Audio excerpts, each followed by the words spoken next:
let's go to the video from our friend Oh, Leviathan. I see. Yes, in front of Union Station. Yep. Yeah, This is a good one. Check it out, yeah. folks. الله أكبر الله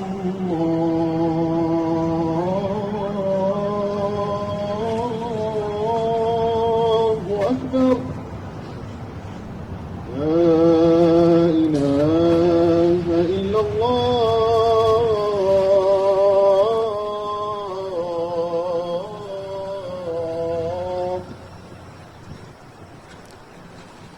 الله أكبر الله أكبر أشهد أن لا إله إلا الله أشهد أن محمدا رسول الله حي على الصلاة.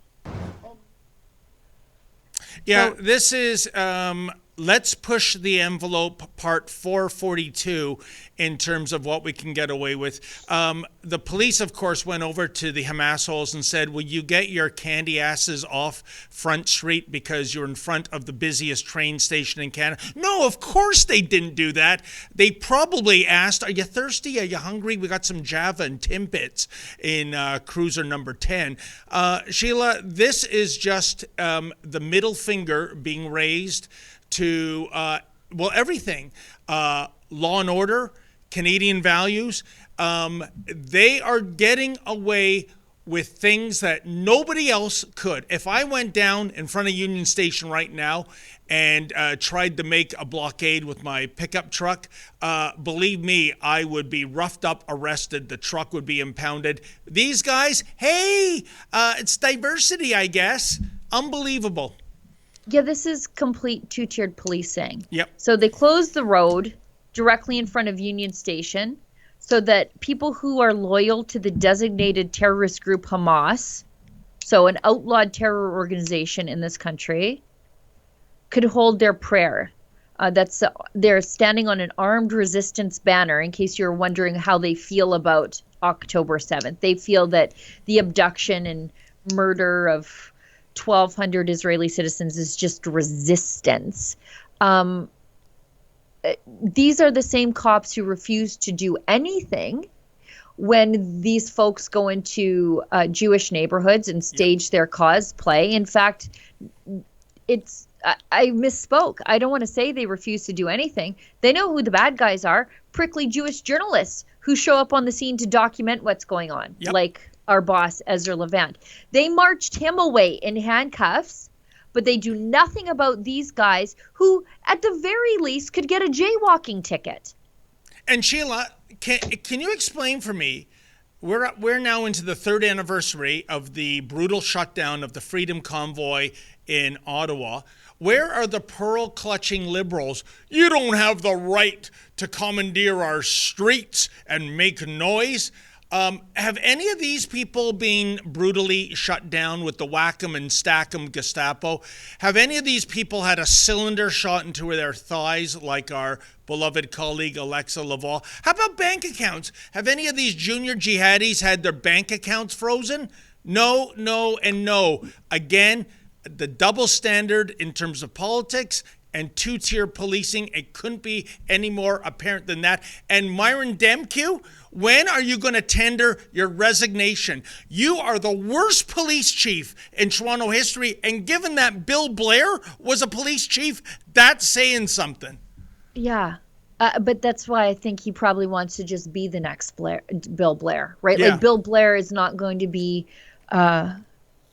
wanting to work forever. I don't even think you could even loosely describe what he does as work, given how checked out he was during the foreign interference scandal. But I think your current police chief thinks, well, I'm gonna do what liberals do. I'll just fail upward into an MP position. I'll be the next public safety minister. Yeah. But this is why your question to Pierre Poilievre was so important at that press conference that irked all the mainstream media who were mad that their boring questions that nobody cares about didn't get answered. You asked a question about support for designated terror groups. Would he outlaw that? And if that were outlawed, which was a Stephen Harper law, Yep. this stuff wouldn't be happening. Correct. The cops would be, you would say, go in and grab these guys. because not only are they blocking traffic, which, I mean, again, they're standing in a lane of traffic. Go pick them up on a jaywalking ticket and inconvenience them that way.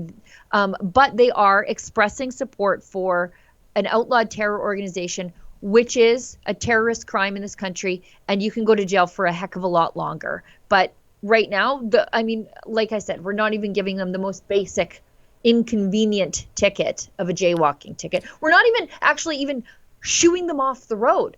Like, they're not even saying, like, okay, get out of here. They're not even doing that. They're like, okay, well, we'll just wait till they're done. Sheila, back in December, when I went to the press conference outside the Toronto Jewish Girls' School, which was shot up for the third time, I think, in 8 months, and you had a member of the Toronto Crimes Hate Unit there, and I was asking him about shutting down this sort of hate, and his answer, I can't remember it verbatim, but the gist of it was, well, you know what, there's some nuance. Nuance? Chanting genocide? Displaying swastikas? Having a guy dress up as Sinwar? Are you kidding me? Where's the nuance? And this is a guy with the hate crimes unit. Yeah. Yep. Hopefully this all changes after March, after the government falls. But I'm not even optimistic that the government is going to fall because Justin Trudeau is appointing parliamentary secretaries like it's going out of style, which means I think that they think that the government is going to avoid that confidence vote with the NDP. I'm inclined to believe they've already struck a deal with the NDP.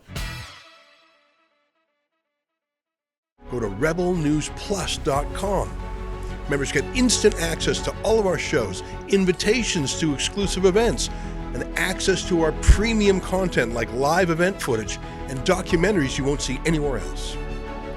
Only Rebel News Plus members can join the conversation by participating in the comments section of our new website. That way you can have your say too. More than anything, though, you'll be able to take pride in supporting real, honest journalism, and you'll help our talented team continue to do the work to push back on the establishment.